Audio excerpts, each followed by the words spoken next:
This is Jeff Dumbarello, broker of Steelbridge Realty, here to talk about the 2014 Lee County, Florida residential market in review. Disclosure, this is my work done for me and shared with you. The data came from multiple sources. Those sources are the Lee County Clerk of the Court, the City of Cape Coral, the U.S. Census, and the MLS data. About us, we're a licensed real estate brokerage. We use cutting-edge marketing techniques to offer solutions in today's challenging environment. Our group of professionals have decades of experience. And whether you're buying or selling a home, hire someone like us. We want to earn your business. We invite you to contact us. We will be happy to assist you with this important transaction. 5 things you need to know that happened in 2014. Number 1, the distressed market is really an afterthought to everyone but the buyer who waited too long to enter the market and the service providers who made it their entire business model. This is a chart showing the percentages by month of the distressed market, and here lately we're in the 20, all the way from 15 to 21% in 2014. Here's a chart of foreclosures. I made this chart last January, and I was pretty sure we had assumed the new normal status. This is the chart from this year, and we have definitely assumed the new normal status of foreclosures, which is essentially about 125 to 300. Here's the entire foreclosure trend for perspective. This was the second bump. I think a lot of people thought it was going to resemble this as another second wave. Supplying new inventory is one of the market's biggest challenges. Rising prices will induce some sellers to trade out. But then you got to question where you're going to go if you sold your home. And remember, you're going to have to buy into the same market. And if you're an investor, you got to ask yourself, what are you going to do with the money? New construction is the answer to the inventory problem. Here's a couple things to think about. The appraisals will hold prices in check for a little bit until the channel's a little better defined. We're seeing that in our day-to-day business now. Interest rates are still very low, which makes homes affordable. We're really in the market missing an entire vintage of about 2008 through 2013. Land is still historically cheap for now, and here's some perspective on the land prices. This is all lots, all lot types in Cape Coral, average and median price. When you're looking at the last cycle, you really don't get what's going on in this cycle. So when I take the shorter view of just this cycle, the Cape lot market is recovering pretty well. The market is stabilizing in relation to the bubbles of activity. We do bubble charts here to kind of let everybody know where most of the people are looking in the market. Last year's bubble chart, this is from when 2013 versus 2012. There's a very clear shift in the market as it shifted over. When I did 13 versus 14, there really isn't that much of a difference. The market's pretty much stabilized with, we're missing some cheaper homes in the $70,000 price range, but we're selling more 170,000 all the way up into the millions.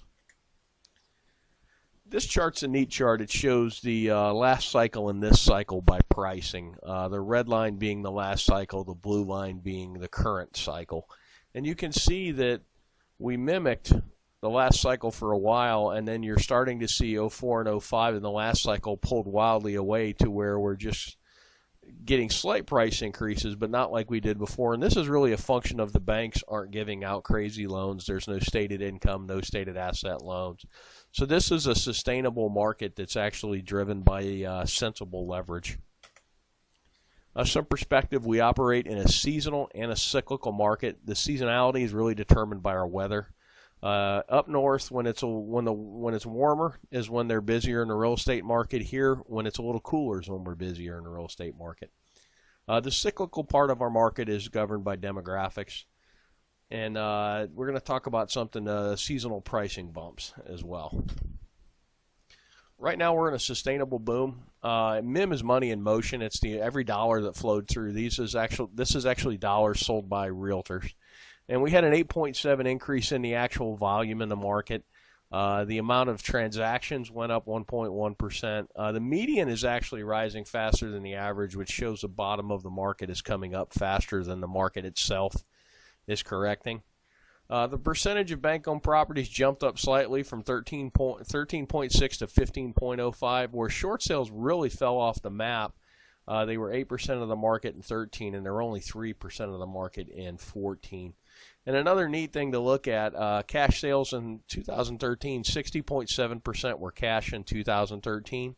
In 2014, 57%. So you had a decent price increase, and it really wasn't funded by leverage. And to give you a perspective, about 25-30% of the sales in the state of Florida are cash. So we're almost working at twice the cash sales percentage of the state of Florida. Money in motion is a key indicator. As long as the market continues to grow, that's a really good thing. The median's rising higher than the average. We talked about that. We also talked about the cash sales percentage. One thing I learned, if you base your business model on short sales, you need to find something else to do. And we're truly in a market where the buyers are paying slightly more for a slightly older and slightly smaller home. Market specifics. Two asset classes that really jumped out to me are townhouses and manufactured homes are actually growing.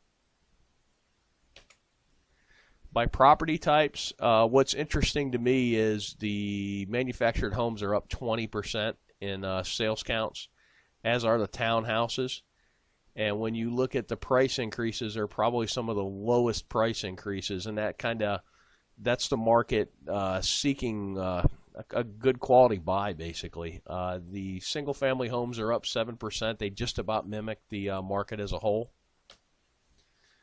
A few thoughts on the jump in mobile homes and townhomes. Mobile homes have both a lower cost of entry and a lower cost to keep, and the blue-collar retirees from up north love them because they really only need them for 3 or 4 months of the year because they're still home doing stuff and walleye fishing and playing with the grandkids.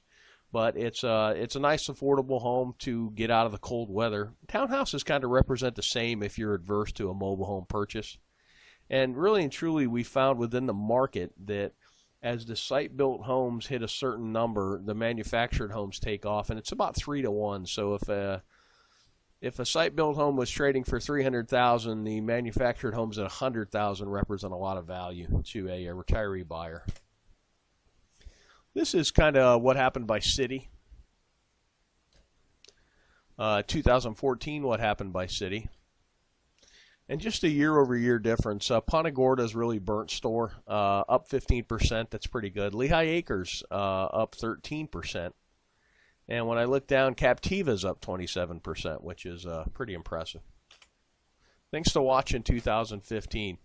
Essentially, you've got a seesaw in the market now with resale homes on one side of the seesaw and new construction on the other. And they're going to trade back and forth. As the new construction takes a leg up, then the resale become attractive, and then vice versa. I'm seeing sometimes in the market where for a 10% increase in price, you can get a brand new home versus a 9-year-old home. That's kind of a no-brainer. Inventory is the key. Whoever can bring some inventory to market is going to make some money. And this applies to both the retail and the investment segment of the market. This is single-family permits in Cape Coral. When you look at the totality of the last cycle, you really don't get that excited about what's going on now. But when I take out the last cycle, it shows you there's some pretty good permit growth. Projection of retirees. We take this from the census, and if you were born 62 years ago, there's a likely chance you're going to retire, and this is in the millions by how many there are. This is actually the 62-year-olds against our sales counts. It's a pretty good correlation. And then 66 is kind of the official retirement age. And it doesn't quite resemble as much the 62, our sales patterns, and I think the 62 more kind of takes in early retirees. One last thing, this is a long chart average price of the whole market. This little blip right here was when the banks really let it loose and just basically gave out free money.